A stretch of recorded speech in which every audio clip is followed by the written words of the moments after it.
स्वागत है आप लोगों का।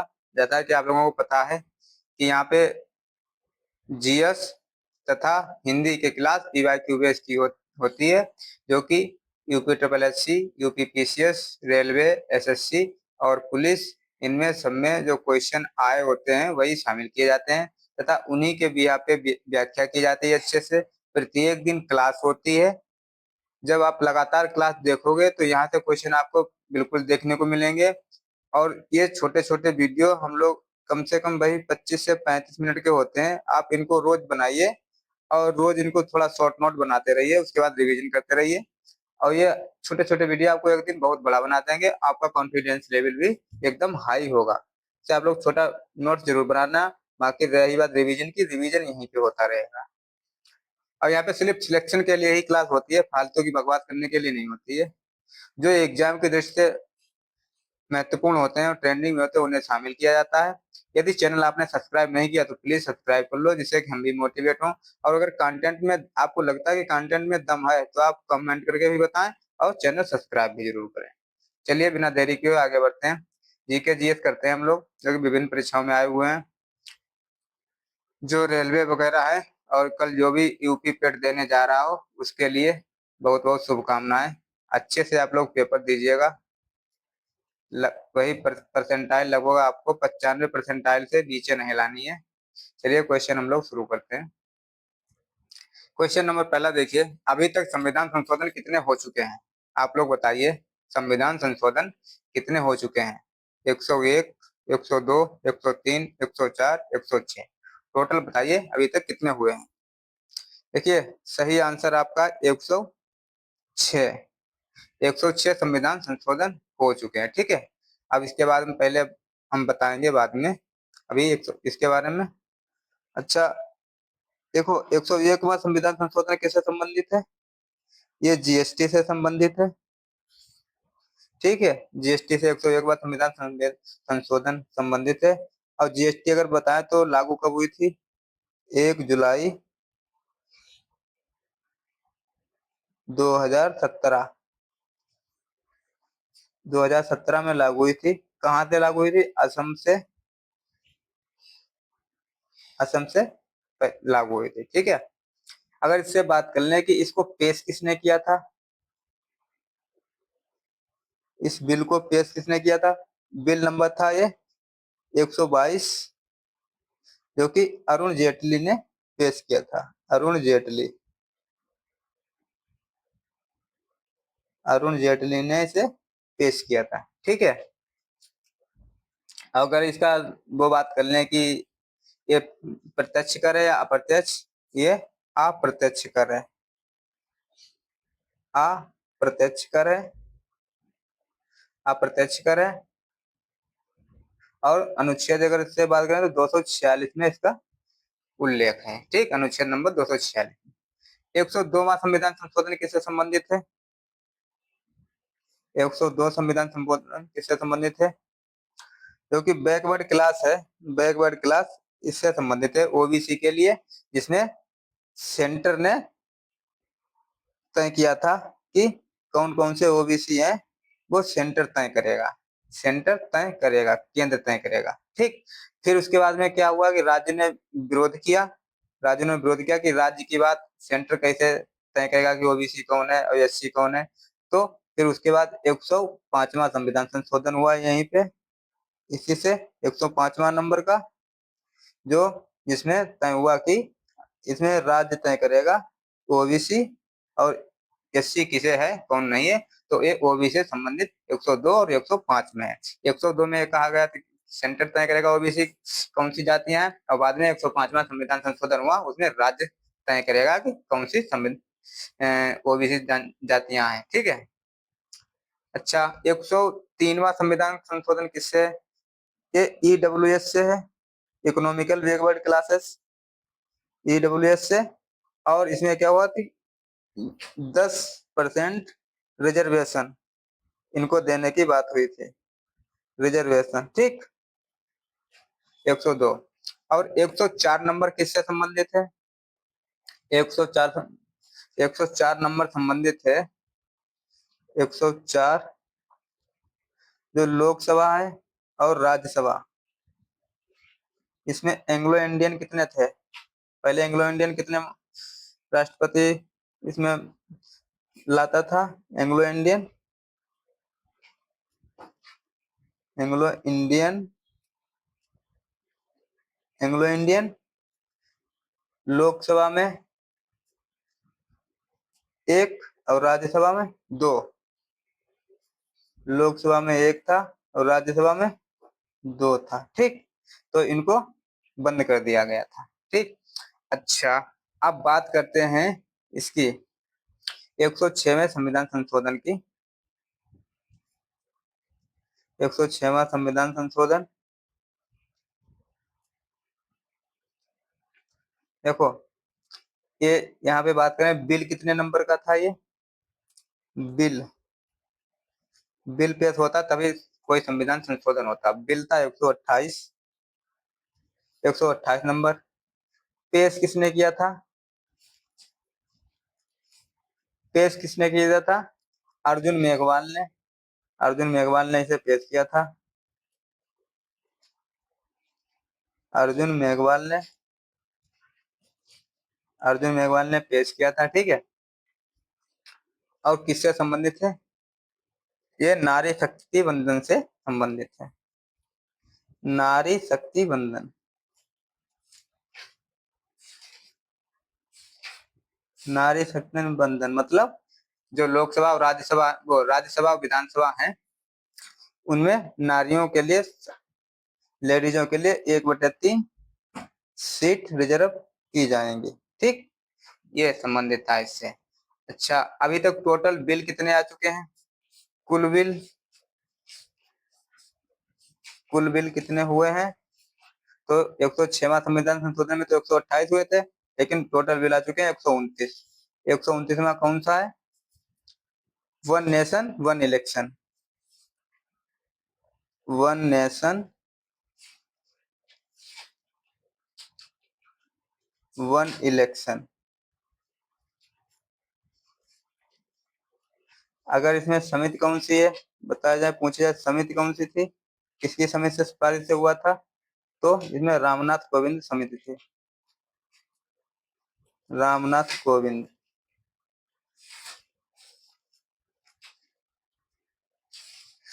रामनाथ कोविंद समिति की सिफारिश से हुआ था। तो कोई अगर पूछे टोटल बिल कितने आए हुए हैं? 129। ठीक है, अच्छा आप लोग एक एक चीज ये बताइए, संविधान संशोधन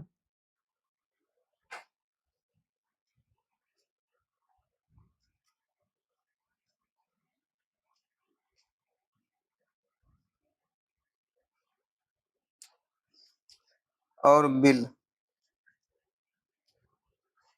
अंतर क्या है इनमें? दोनों में अंतर क्या है?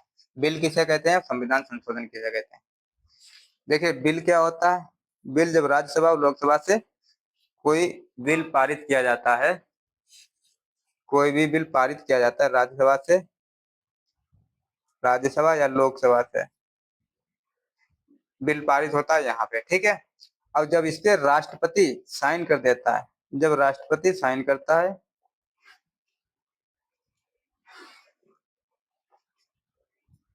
तो ये संशोधन हो जाता है, तो ये संविधान संशोधन हो जाता है। ठीक, तो अभी तक टोटल 106 हो चुका है और बिल 129 में अभी राष्ट्रपति ने शासन नहीं किया, वो साइन नहीं किए। जब भी राष्ट्रपति को साइन कर देंगे तो ये 107वां संविधान संशोधन कहलाएगा, वन नेशन वन इलेक्शन वाला। चलिए आगे बढ़ते हैं। दक्षिण अमेरिका की सबसे ऊंची चोटी कौन सी है?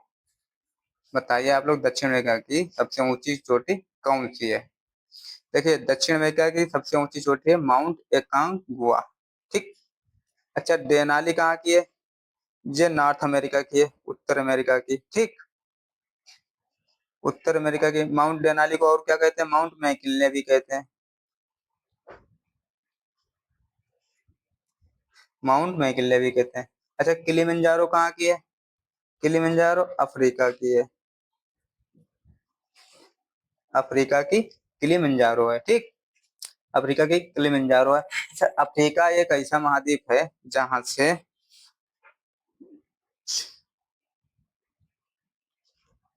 कर्क मकर और विषुवत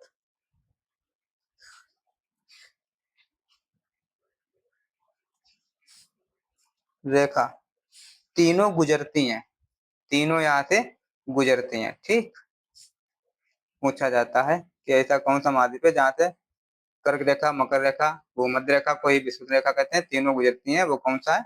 वो है अफ्रीका महाद्वीप। अच्छा, एवरेस्ट, एवरेस्ट महाद्वीप कहाँ है? ये हिमालय में है या विश्व की सबसे ऊंची चोटी है? नेपाल में है ये। ठीक, इसकी ऊंचाई कितनी है? एवरेस्ट की ऊंचाई कितनी है? 8848 8848.86 मीटर। ठीक, अच्छा, माउंट केटू है, केटू क्या है? ये भारत की सबसे ऊंची चोटी है, भारत की सबसे ऊंची चोटी है माउंट केटू को। और क्या कहते हैं? गॉडविन ऑस्टिन भी कहते हैं इसे, गॉडविन ऑस्टिन भी कहते हैं। अच्छा, इसकी ऊंचाई कितनी है माउंट केटू की? इसकी ऊंचाई है 3611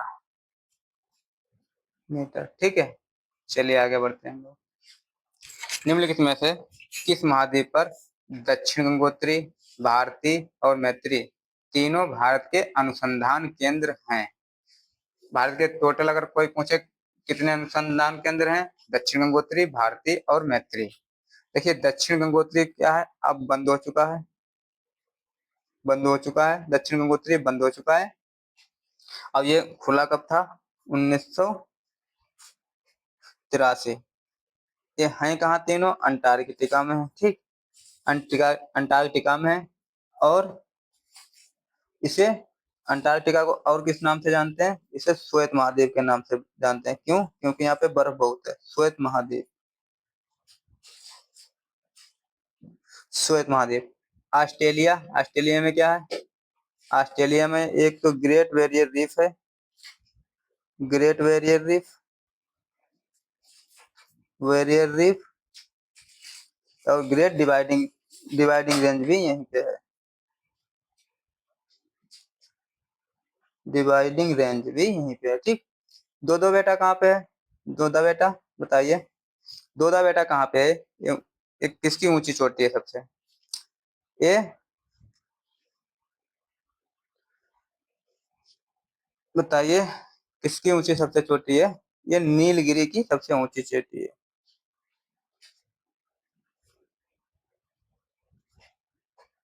और नीलगिरी को और क्या है? जहाँ पे पूर्वी प्लस पश्चिमी साइडें मिलती हैं, वहीं पे ये नीलगिरी चोटी है। अच्छा, अनाईमुड़ी किसकी सबसे ऊंची चोटी है? अनाईमुड़ी, अनाईमुड़ी किसकी ऊंची चोटी है? ये है अन्नामलाई की, अन्ना अन्नामलाई की सबसे ऊंची चोटी है। अच्छा, अगर पूछना है कि आपसे सबसे दक्षिणतम पहाड़ी कौन सी है भारत में? दक्षिणतम पहाड़ी, दक्षिणतम पहाड़ी कौन सी है? वो है कार्डिमम हिल, कार्डिमम हिल, कार्डिमम पहाड़ी कहते हैं। ठीक है, चलिए आगे बढ़ते हैं। इनको सबको आप लोग ध्यान से रखिएगा, अच्छे से समझते हुए चलिएगा, बहुत इंपॉर्टेंट है। बताइए अगला, निम्नलिखित में से मध्य प्रदेश की सबसे ऊंची चोटी कौन सी है? मध्य प्रदेश की, धूपगढ़, गुरु शिखर, सरामती। देखिए, मध्य प्रदेश में सबसे ऊंची चोटी है धूपगढ़, धूपगढ़ सबसे ऊंची चोटी है। ठीक, धूपगढ़ ये किस पहाड़ी में है या किस रेंज में है? बताइए, ये सतपुड़ा रेंज में है, सतपुड़ा रेंज। अब गुरु शिखर किसकी ऊंची सबसे ऊंची चोटी है? गुरु शिखर ये है जो है, ये किसकी है? ये अरावली की है। अब पूछे कहाँ है, तो राजस्थान में। ठीक, अरावली की है। और जो सरामती कहाँ की है? सरामती अंडमान निकोबार की है, अंडमान और निकोबार द्वीप की। ठीक,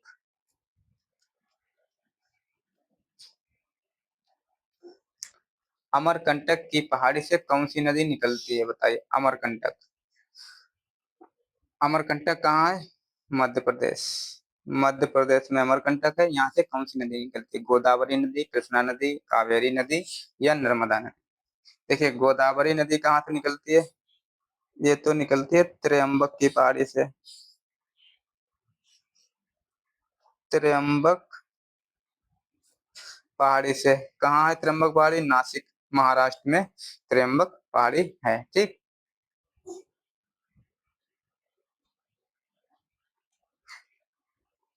नासिक में त्र्यंबक। अब कृष्णावरी कहाँ है? ये महाबलेश्वर की पहाड़ी से निकलती है। महाबलेश्वर, ये भी कहाँ है? महाराष्ट्र में है। अच्छा, कृष्णा नदी में बांध कौन सा है, आप बताइए।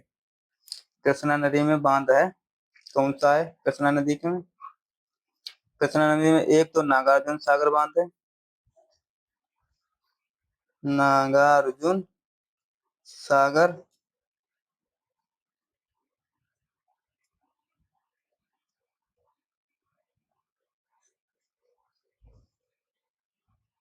नागार्जुन सागर बांध है। और अलमाटी बांध है।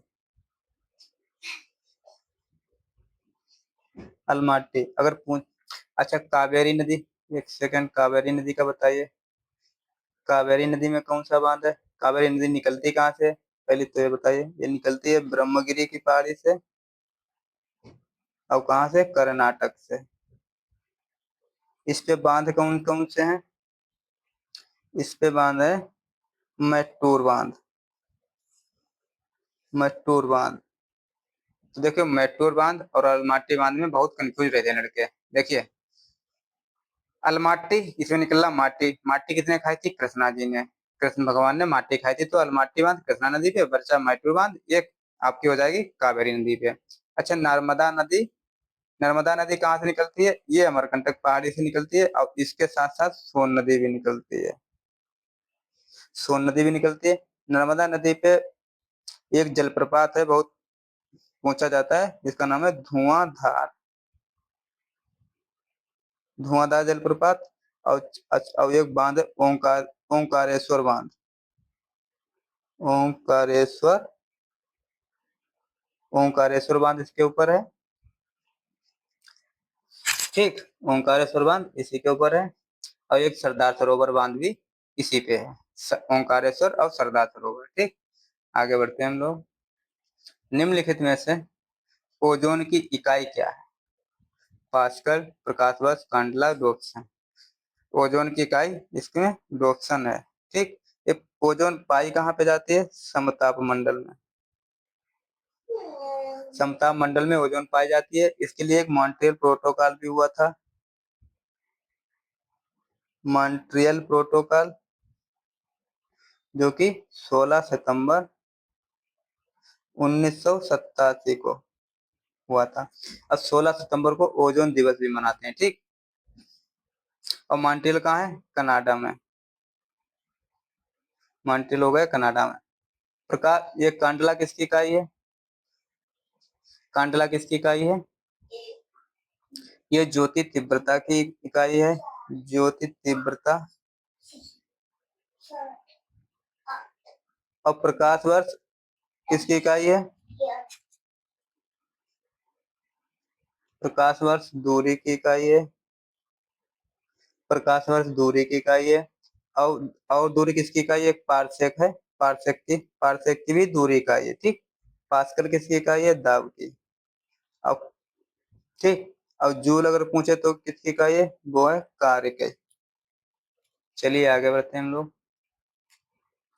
रिजर्व बैंक ऑफ इंडिया का राष्ट्रीयकरण कब हुआ था? बताइए, रिजर्व बैंक ऑफ इंडिया का राष्ट्रीयकरण कब हुआ था? बताइए आप लोग, रिजर्व बैंक ऑफ इंडिया का राष्ट्रीयकरण कब हुआ था? देखो, इसका राष्ट्रीयकरण हुआ था 1 जनवरी 1949 को, इसका राष्ट्रीयकरण हुआ था आरबीआई का। अगर पूछे एक किस कमेटी की सिफारिश से इसकी स्थापना हुई थी? Young Hilton. Young Hilton committee थी। ठीक, अब कब हुई थी स्थापना?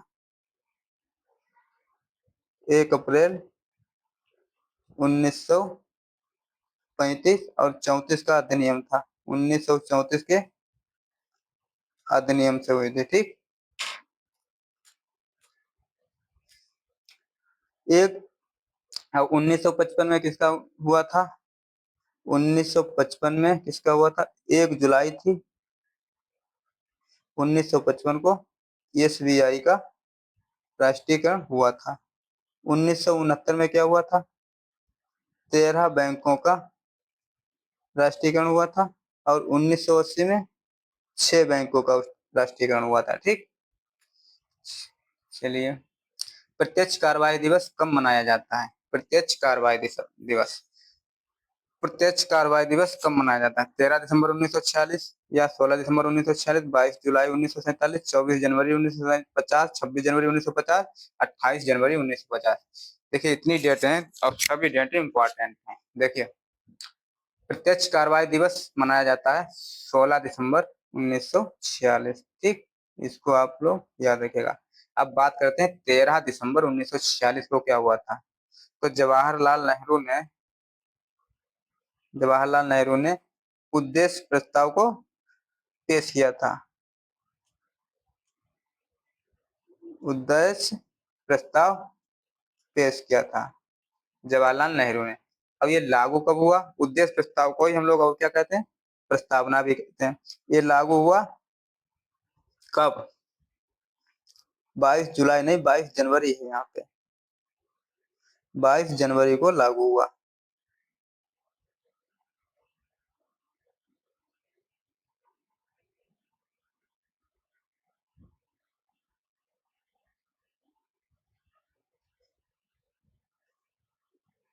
बाईस जनवरी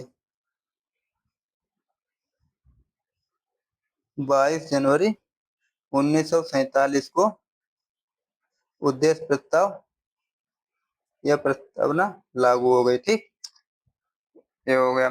24 जनवरी 1950 को क्या हुआ?